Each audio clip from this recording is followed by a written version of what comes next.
بدي تحكي لي شو صار معك بالضبط؟ كنا طالعين رحلة. أول مكان هو بس أنا والله ما بعرف اسمه. مشينا رحنا نشوف عند المي السخنة، رحنا نشوف الشلال. واحنا راجعين في ولد بيقول لك موج موج موج. حلو. اجا الموج. بعد ما اجا الموج ايش غرق معه بجوز 10 طلاب على ما اظن، يعني زي ما حكينا.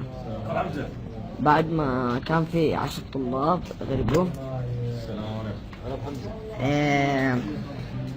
انا غرقت وحسيت مسكت بحجرة. بعدين صاحبي رفعني من ايدي، مسك ايدي وطلعت. طلعت فوق على الجبل. اثنين مع بعض وقعوا بس طلعت. لا احمد، هسه الناس بدها تتاكد منك من شغله، انت طلعت بباص المدرسه ولا بباص سياحي مع شركه؟ لا، باص سياحة مع الشركة. يعني احنا ما بدنا نحط اللوم كامل كله على المدرسه، انه الهدف من الموضوع كان في باص بشركه سياحيه طالعين معهم. كم كابتن كان معكم طالع؟ 3 كباتن. 3 كباتن. دخلوكم هم على السد جوا على الوادي بوجب؟ عرفوا انه جوا الوادي الامور سيئه كانت؟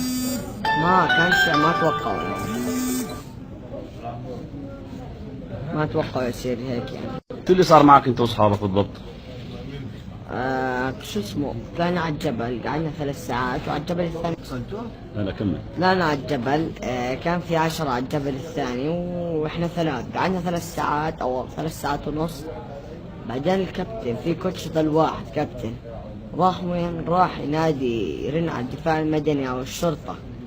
بعد ما رن على الشرطة اجى الدفاع المدني على الساعة 6:25 دقيقة، ساعدونا وكل اشي ودونا على المستشفى، وبس هذا اللي صار.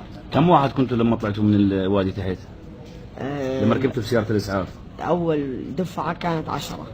استنيتوا في سيارة الإسعاف أنتوا كنتوا 10 ولا أكثر من شخص؟ 9 أول شيء، هذاك العاشر ما كان فيه شيء.